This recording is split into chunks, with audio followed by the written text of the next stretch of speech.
আসসালামু আলাইকুম ওয়া রাহমাতুল্লাহি ওয়া বারাকাতুহু।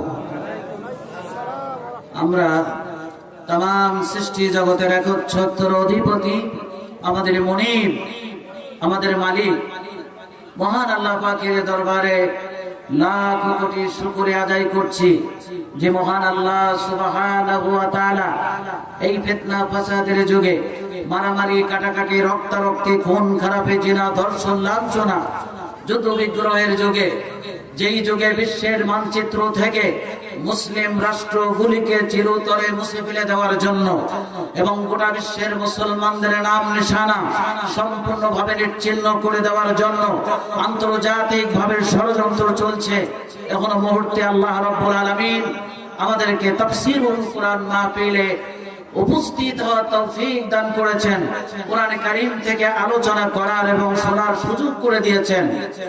সেই জন্য মহান আল্লাহ সুবহানাহু ওয়া তাআলার দরবারে আমরা সকলে প্রাণ খুলে কালিমাতুশ শুকর আদায় করছি। সকলেই পড়ুন আলহামদুলিল্লাহ, আরো জোরে বলুন আলহামদুলিল্লাহ।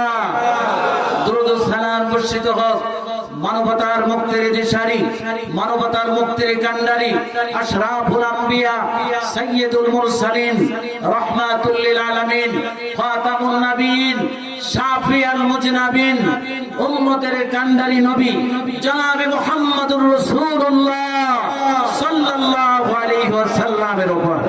আমার ভাইরা, আপনারা এসেছেন তাফসীরুল কুরআন মাহফিলে, গুরুত্বপূর্ণ আলোচনা শুনেছেন আমার পূর্বের বক্তাগণের জবান থেকে। আমিও সংক্ষিপ্ত সময় আপনাদেরকে কিছু আলোচনা করে শোনাতে চাই। আমার কথা নয়, আলোচনা হবে সরাসরি কোরআনে কারীম থেকে। বলুন ইনশাআল্লাহ। কোরআনে কারীম সূরা আল হিজরের 9 নম্বর আয়াতে কালিমা তেলাওয়াত করেছি। আল্লাহ রাব্বুল আলামিন বলেন, ইন্না নাহনু নাযালনা যিকরা ওয়া ইন্না লাহু লাহাফিজুন। আল্লাহ রাব্বুল আলামিন বলেন, এই কোরআন নাজিল করেছি আমি আল্লাহ, আর এই কোরআনের হেফাজতের দায়িত্ব, সংরক্ষণের সম্পূর্ণ দায়িত্ব আমি আল্লাহ আমার নিজ হাতেই গ্রহণ করেছি। সুবহানাল্লাহ। জোর হলো কি? জোরে বলুন সুবহানাল্লাহ। কোরআন যখন নাজিল হওয়া শুরু হয়েছে, ওই সময় রাষ্ট্রপ্রধান ছিল আবু জেহেল। আওয়াজ করে বলুন, কে ছিল? আবু জেহেল ছিল মক্কার নেতা, মক্কার সরকার, রাষ্ট্রপ্রধান ছিল আবু জেহেল। আর তার সহপাঠী মন্ত্রী পরিষদ ছিল আবু লাহাব, উতবা, সাইবা, আবু সুফিয়ানরা। কোরআন যখন নাজিল হওয়া শুরু হলো, আবু জেহেল, আবু লাহাব, উতবা, সাইবা কাফেররা সিদ্ধান্ত নিল, কোরআন যদি কেউ শোনে, কোরআন এমন একটি কিতাব, আল্লাহ রাব্বুল আলামিন রাসূল করিম সাল্লাল্লাহু আলাইহি ওয়াসাল্লামকে মুজিজা দান করেছেন। প্রায় ৩৫০০ মুজিজা দান করেছেন। এই ৩৫০০ মুজিজার ভিতরে কোরআন শরীফ হচ্ছে সর্বশ্রেষ্ঠ মুজিজা। জোরে বলুন সুবহানাল্লাহ। রাষ্ট্রপ্রধান কাফের, মন্ত্রী পরিষদ কাফের, যে দেশের রাষ্ট্রপ্রধান, প্রধানমন্ত্রী কাফের হয়, মন্ত্রী পরিষদ কাফের হয়, সে দেশের মানুষেরা কোরআন চায়। কথা বলেন না যে কোরআন চায়? কাফেরেরা সিদ্ধান্ত নিল। কি সিদ্ধান্ত তারা নিয়েছিল? কোরআনে কারীম সূরা হামিম সাজদার ২৬ নম্বর আয়াতে আল্লাহ রাব্বুল আলামিন বলেন, ওয়াকালাল্লাযীনা কাফারু লা তাসমাউ লিহাযাল কুরআন। আল্লাহ রাব্বুল আলামিন বলেন, কাফেররা বলে, কাফেররা সিদ্ধান্ত নেয়, ওয়াকালাল্লাযীনা কাফারু, কাফেররা বলে, লা তাসমাউ লিহাযাল কুরআন, তোমরা কোরআন শ্রবণ করো না, কোরআন শুনতে চাই নবীর যুগে যারা নিষেধ করেছিল তারা মুসলমান না কাফের? জোরে বলুন, আরো জোরে বলুন। কোরআন শুনতে যারা নিষেধ করে তারা মুমিন হতে পারে না, মুসলমান হতে পারে না, অবশ্যই তারা কাফের। কথা কার? জোরে বলুন কার? আজকের এই তাফসীরুল কোরআন মাহফিল করার জন্য কোন পারমিশন নেওয়া লেগেছে? কোন অসুবিধা আছে? কোন সমস্যা হচ্ছে? কিন্তু অল্প কয়েক মাস আগে পারমিশন ছাড়া কোরআনের তাফসীর মাহফিল করা সম্ভব হয়নি, ঠিক কিনা? আমার ভাইরা, মুসলমানের ঘরে জন্মলাভ করলেই মুসলমান হওয়া যায় না, ঠিক কিনা? নামের প্রথমে মুহাম্মদ লিখলে মুসলমান হওয়া যায় না।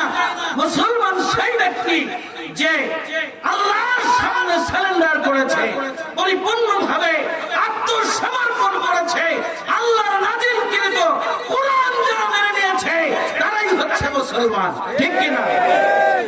আর যারা কোরআনের বিরোধিতা করেছে, তাফসীর মাহফিল পারমিশন দেয়নি, বক্তাদের কাছ থেকে মাইক কেড়ে নিয়েছে, বক্তৃতা দিতে দেয়নি, হক কথা বললে, আল্লাহর কথা বললে, কোরআনের কথা বললে তারা গ্রেফতার করেছে বক্তাদেরকে, ঠিক কিনা? জোরে বলুন ঠিক কিনা? কোরআনের পক্ষের মানুষদেরকে বেছে বেছে তাদেরকে তালিকা করে ঘুমন্ত লোকদেরকে তাদের হাতে হ্যান্ডকাপ পড়ায়, হাত কড়া পড়ায়, অনেকগুলো মিথ্যা মামলা দিয়ে কারাগারে পাঠিয়েছে, ঠিক কিনা? জোরে বলুন ঠিক কিনা? আল্লাহ রাব্বুল আলামিন বলেন, وقال الذين كفروا لا تسمعوا لهذا القرآن। কিয়ামত পর্যন্ত আগত সব মানুষদেরকে আল্লাহ রাব্বুল আলামিন সতর্ক করে দিলেন, সাবধান করে দিলেন, কোরআন শুনতে যারা নিষেধ করে তারা মুমিন হতে পারে না, মুসলমান হতে পারে না, অবশ্যই তারা কাফের, ঠিক কিনা? জয় বলো ঠিক কিনা? আমার ভাইরা, আল্লাহ রাব্বুল আলামিন নবীজির দিকে লক্ষ্য করেন, আরশে আজিম থেকে কুদরতি নজরে রাসূল করিম সাল্লাল্লাহু আলাইহি ওয়াসাল্লামের দিকে আল্লাহ রাব্বুল আলামিন তাকায় দেখেন নবীজির মুখটা মলিন, মুখটা অন্ধকার। আল্লাহ রাব্বুল আলামিন নবীজিকে সান্ত্বনা দিলেন, ওগো নবী, তোমার উপরে যে কোরআন আমি নাজিল করতেছি এই কোরআন কাফেররা সহ্য করতে পারে না, কাফেররা কোরআন পছন্দ করে না, ঠিক কিনা? যারা কাফের তারা কোরআন পছন্দ করে না, কোরআনের আইন পছন্দ করে না, কোরআনের সমাজ পছন্দ করে না, কোরআন দিয়ে বিচার ফয়সালা হোক এটা পছন্দ করে না যারা, তারা কাফের। তারা কি? কোন মুসলমানের সন্তান ইসলাম বিরোধী কোন দল করতে পারবে না, ঠিক কিনা? জোরে বলো ঠিক কিনা? কত নেতার অনুসরণ করে আপনারা চলেন, কোন নেতার অনুসারী হওয়া যাবে না। আল্লাহ রাব্বুল আলামিন বলেন, লাকাদ কানা লাকুম ফি রাসূলিল্লাহি উসওয়াতুন হাসানা। তোমাদের জন্য আল্লাহর রাসূলের মধ্যে উত্তম আদর্শ বিদ্যমান। সুবহানাল্লাহ। তোমরা নেতা বলে যদি কাউকে মানতে চাও পৃথিবীর মানুষেরা, আমার রাসূলকে আদর্শ নেতা হিসাবে তোমরা গ্রহণ করো। সুবহানাল্লাহ। নেতা হওয়ার যোগ্যতা সাধারণ মানুষের নাই, আছে? বিস্তারিত আলোচনার সময় নাই। আল্লাহ রাব্বুল আলামিন নবীজির দিকে তাকায় দেখেন মুখটা মলিন, কাফেরদের অত্যাচারে নবীজি মর্মাহত হয়েছেন, নবীজি দুঃখ পেয়েছেন, নবীজিকে কাফের বেঈমানের অত্যাচার করেছে, নির্যাতন করেছে, মারধর করেছে। বলুন নাউজুবিল্লাহ। আল্লাহ রাব্বুল আলামিন বলেন চিন্তার কোনো কারণ নাই। কোরআন আমি নাজিল করতেছি, শেষ পর্যন্ত কোরআন নাজিল করে যাব। ওরা যতই বিরোধিতা করুক না কেন, কোরআনের কোনো ক্ষতি ওরা করতে পারবে না। কোরআন নাজিল করেছি আমি আল্লাহ, আমি নাজিল করব। কিয়ামত পর্যন্ত কাফের বেঈমানেরা, ইসলামের দুশমনেরা কোরআনের কোনো ক্ষতি করতে পারবে না।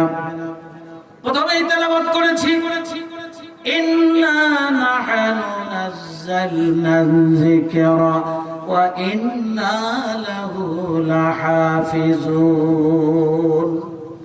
কোরআন নাজিল করেছি আমি আল্লাহ, এই কোরআনের হিফাজতের সম্পূর্ণ দায়িত্ব আমি আল্লাহ আমার নিজ হাতেই গ্রহণ করেছি। সুবহানাল্লাহ। কোরআনের হিফাজতের দায়িত্ব আল্লাহ রাব্বুল আলামিন যদি গ্রহণ না করতেন, এই কোরআন অক্ষত অবস্থায় থাকতো না, ঠিক কি না? আসমানে যত কিতাব ছিল, কোন কিতাব পরিপূর্ণ নাই, আছে? সব বিকৃত হয়েছে। এই কোরআনে কারীমের 30 পারার ভিতরে 30 পারাই রয়েছে, 114টি সূরা রয়েছে, কোরআনের সব আয়াত রুকু রয়েছে। কোরআনের ক্ষতি কেউ করতে পেরেছে? কথা বলুন। কিয়ামত পর্যন্ত চেষ্টা করে কোরআনের কোনো ক্ষতি করতে পারবে? যখন কাফেররা সিদ্ধান্ত নিয়েছিল কোরআন শুনতে দেওয়া যাবে না, যারা কোরআন শুনলে তাদেরকে রক্ষা করা যাবে না।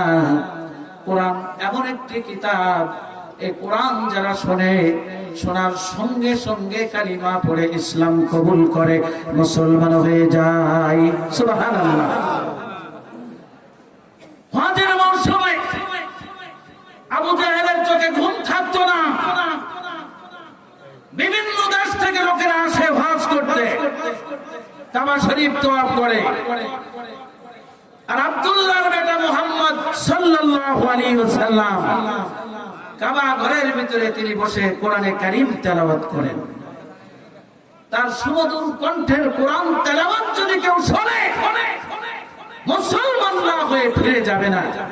তাই আবু জাহেল প্রতিটা তাঁবুতে গিয়ে লোকদেরকে বলতো, তোমরা কাবা তওয়াফ করো বাইরের থেকে, ভিতরে প্রবেশ করবে না।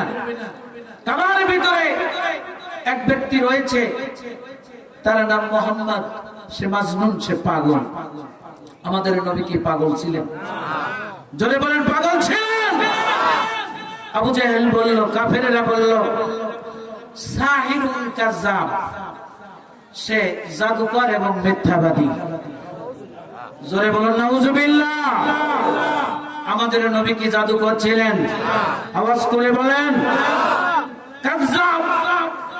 আমাদের নবী কি মিথ্যাবাদী ছিলেন? নবীজি জীবনে কখনো একটি মিথ্যা কথা বলেননি, ঠিক কিনা? কাফেরেরা আল্লাহর নবীকে বলল জাদুকর, মিথ্যাবাদী। এটাই জন্য বলল লোকেরা যেন ওই মুহাম্মদের কাছে না যায়। মুহাম্মদের কাছে গেলেই কোরআন শুনে তারা ইসলাম কবুল করবে, মুসলমান হয়ে যাবে। এই ভয়ে তারা মুহাম্মদ সাল্লাল্লাহু আলাইহি সাল্লামের বিরুদ্ধে নানা ধরনের মিথ্যা অপবাদ রটনা করলো, ঠিক কিনা? আমার ভাইরা, আমাদের বাংলাদেশের গর্ব বিশ্ব বরেণ্য মুফাসসির কোরআন, বিশ্বনন্দিত মুফাসসির কোরআন আল্লামা দিলওয়ার হোসেন সাঈদী, যার তাফসীর শোনার জন্য লক্ষ লক্ষ মানুষ সমবেত হতো, ঠিক কিনা? জয় বলে ঠিক কিনা? আল্লামা দিলওয়ার হোসেন সাঈদীকে রাজাকার বলল, ঠিক কিনা? তাকে চুরির মামলা, ডাকাতির মামলা, হত্যার মামলা, ধর্ষণের মামলা দিয়েছিল, মিথ্যা মামলা দিয়ে কারাগারে বন্দী করেছিল, ঠিক কিনা? দীর্ঘ 13টি বছর কারাগারের ভিতরে বন্দী করে রেখে নানা ধরনের শাস্তি তাকে দিয়েছিল। আমি আপনাদের কাছে জানতে চাই, আল্লাহর নবীর হাদিস রাসূল করিম সাল্লাল্লাহু আলাইহি ওয়াসাল্লাম বলেছেন, আল উলামা ওয়ারাসাতুল আমবিয়া, আলেমগণ নবীদের ওয়ারিস। বলুন সুবহানাল্লাহ। পৃথিবীর কোন বৈজ্ঞানিক নবীর উত্তরসূরি হতে পারে না, কোন বৈজ্ঞানিক, দার্শনিক, সাহিত্যিক, কোন পণ্ডিত, কোন রাজা বাদশা উত্তরসূরি হতে পারে না। আল উলামা ওয়ারাসাতুল আমবিয়া, আলেমগণ নবীদের ওয়ারিস। সুবহানাল্লাহ। নবীদের উপরে মিথ্যা মামলা দায়ের করেছিল আখিরি জামানার নবী আল্লাহ রাব্বুল আলামিন, যাকে গোটা বিশ্ববাসীর জন্য রহমত স্বরূপ প্রেরণ করেছেন। সূরা আল আম্বিয়ার 107 নম্বর আয়াতে আল্লাহ রাব্বুল আলামিন বলেন, ওমা আরসালনাকা ইল্লা রাহমাতাল লিল আলামিন।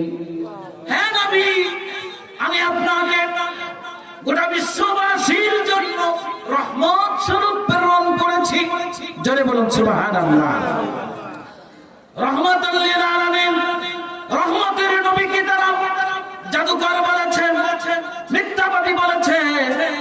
শুধু বলেই শেষ করে নাই, শিয়াবে আবি তালেবের ভিতরে, শিয়াবে আবি তালেবের কারাগারের ভিতরে 3 বছরের বেশি সময় নবী এবং সাহাবীদেরকে বন্দী করে রেখেছিল। বলুন নাউজুবিল্লাহ। যারা নবী এবং সাহাবীদেরকে কারাগারে বন্দী করে রেখেছিল তারা মুসলমান না কাফের? কি হলো আপনাদের? বাংলা কথা বোঝেন না মনে হয়। কোরআন তো পড়তে কতটুকু পারেন নিজেই জানেন, নামাজ কয়েক তো পড়েন নিজেই ভালো জানেন, অন্য লোক জানুক আর না জানুক। ইসলাম কতটুকু মানেন আপনি তার প্রমাণ, ঠিক কিনা? কোরআনের মাহফিলে কোরআনের পক্ষে কথা বলতেও কেন দুর্বলতা আপনাদের? আমি আপনাদের কাছে জানতে চাই, আমার মুসলিম ভাইরা, আল্লাহর নবী এবং সাহাবীদেরকে শিয়াবে আবি তালেবে 3 বছরের বেশি সময় বন্দী করে রেখেছিল যারা, তারা মুসলমান না কাফের? আর যারা নাইবা রাসূল হক্কানি উলামায়ে কিরামদেরকে মিথ্যা মামলা দিয়ে কারাগারে বন্দী করে রেখেছিল, হাজার হাজার আলেমদেরকে যারা বন্দী করে রেখেছিল, তাওহীদি জনতা, ইসলামের সৈনিক, কোরআনের সৈনিক, রাসূলের সৈনিক, ইসলাম প্রেমিক, ইসলামী আন্দোলনের কর্মীদেরকে যারা কারাগারে বন্দী করে রেখেছিল তারা নব্য কাফের, ঠিক কিনা? যারা বলো ঠিক কিনা? আমার ভাইরা, বলতেছিলাম আল্লামা দিলওয়ার হোসেন সাঈদী তিনি চুরি করেছিলেন, জোরে বলুন, ডাকাতি করেছিলেন, সন্ত্রাসী করেছিলেন, চাঁদাবাজি করেছিলেন, ধর্ষণ করেছিলেন। তিনি কি যুদ্ধ অপরাধী ছিলেন? মিথ্যা মামলা দিয়ে 13টি বছর কারাগারে রেখে এরপরে ষড়যন্ত্র করে কারাগার থেকে বের করে এনে হসপিটালে এনে ইঞ্জেকশনের মাধ্যমে তাকে শহীদ করা হয়েছে, ঠিক কিনা? যারা বলো ঠিক কিনা? আমরা মুসলিম নামে মুসলমান হলে চলবে না, ঠিক কিনা? আল্লাহ রাব্বুল আলামিন এই যে আয়াত তেলাওয়াত করেছি, ইন্না নাহনু নাযালনা যিকরা ওয়া ইন্না লাহু লাহাফিজুন। কোরআন নাযিল করেছি আমি আল্লাহ, এই কোরআনের হেফাজতের দায়িত্ব আমি আল্লাহ গ্রহণ করেছি। আমার ভাইরা, বিশ্ববরেণ্য মুফাসসিরে কোরআন যারা, বিশ্ববন্দিত মুফাসসিরে কোরআন, মুফাসসিরে কোরআন, ওয়াইজিন যারা, বক্তা যারা, আলেম যারা, তাদেরকে মেরে কোরআনের আওয়াজ বন্ধ করা যাবে? আরো জোরে বলুন, যাবে? কোরআনে কারীম সূরা ইসরা 8 নম্বর আয়াতে আল্লাহ রাব্বুল আলামিন বলেন, ইউরিদুনা লিইউতফিউ নূরাল্লাহি বিআফওয়াহিহিম আল্লাহু মুতিম্মু নূরিহি ওয়ালাউ কারিহাল কাফিরুন। আল্লাহ রাব্বুল আলামিন বলেন, তারা মুখের ফুৎকারে নূর আল্লাহ, আল্লাহর এই কোরআনকে নির্বাপিত করতে চায়, কোরআনের আলোকে নিভিয়ে দিতে চায়।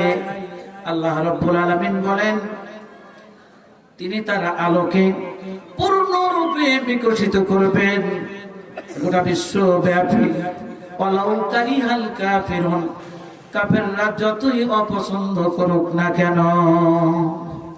কাফেররা কোরআনকে পছন্দ করে নাই। কোরআন নাজিল হওয়া শুরু হলো, নবীজির উপর অত্যাচার শুরু হলো, ঠিক কিনা? কোরআনকে নির্বাপিত করতে চেয়েছিল যারা, তারাই নিভে গিয়েছে, ঠিক কিনা? কোরআনের সাথে যারা বেয়াদবি করেছে, উলামায়ে কেরামদের সাথে বেয়াদবি যারা করেছে, আলেমদের গায়ে যারা হাত দিয়েছে, তারাও নিশ্চিহ্ন হয়ে যাবে, কোনো সন্দেহ নাই, ঠিক কিনা বলুন? আমার ভাইরা, এ কোরআন কতদিন পর্যন্ত থাকবে? সূরা আর-রহমান 26 নম্বর আয়াত। আল্লাহ রাব্বুল আলামিন বলেন, কুল্লু মান আলাইহা ফানিন ওয়া ইয়াবকা ওয়াজহু রাব্বিকা যুল জালালি ওয়াল ইকরাম। কুল্লু মান আলাইহা ফান, গোটা পৃথিবীতে যা কিছু রয়েছে সব ফানা হয়ে যাবে, ধ্বংস হয়ে যাবে, কিছুই থাকবে না। গোটা বিশ্বে যত রাষ্ট্র রয়েছে, যত সংসদ ভবন রয়েছে, কোন সংসদ থাকবে না, বঙ্গভবন থাকবে না, মন্ত্রীদের আশ্রয় কেন্দ্র থাকবে না। গোটা বিশ্বের ভিতরে যত টনিকা রয়েছে, প্রাসাদ রয়েছে, যত টাওয়ার রয়েছে, কিছুই থাকবে না, সব ধ্বংস হয়ে যাবে। পাহাড় পর্বত ধ্বংস হয়ে যাবে, বৃক্ষলতা ধ্বংস হয়ে যাবে, প্রাণী জগৎ ধ্বংস হয়ে যাবে। কুল্লু মান আলাইহা ফান, সব ধ্বংস হয়ে যাবে, নিশ্চিহ্ন হয়ে যাবে, কিছুই থাকবে না। যতদিন পর্যন্ত পৃথিবী থাকবে, যতদিন পর্যন্ত চন্দ্র থাকবে, যতদিন পর্যন্ত সূর্য থাকবে, ততদিন পর্যন্ত এই কোরআন থাকবে। বলুন সুবহানাল্লাহ। যুগে যুগে কোরআনের বিরোধিতা করেছে, আর কোরআনের ধারক বাহক যারা, তাদেরকে ধরেছে, মেরেছে, কারাগারে বন্দী করেছে, ফাঁসির কাস্টে ঝুলাইছে, কোরআনের কোনো ক্ষতি করতে পারে নাই, ঠিক কিনা বলুন? জোরে বলুন, ঠিক কিনা? আমার ভাইরা, আসুন কোরআনে কারীম থেকে আমরা আলোচনা শুনতেছি কোরআন হেফাজত সম্পর্কে। কোরআন হেফাজত কি কোনো মানুষ করতে পারে? কোরআনের হেফাজতের দায়িত্ব কার? জোরে বলুন, কার? আল্লাহ তাআলা কোরআনের হেফাজতের দায়িত্ব নিয়েছেন। সেজন্য এই কোরআন শরীফ এখনো আছে, কিয়ামত পর্যন্ত থাকবে। বলুন সুবহানাল্লাহ।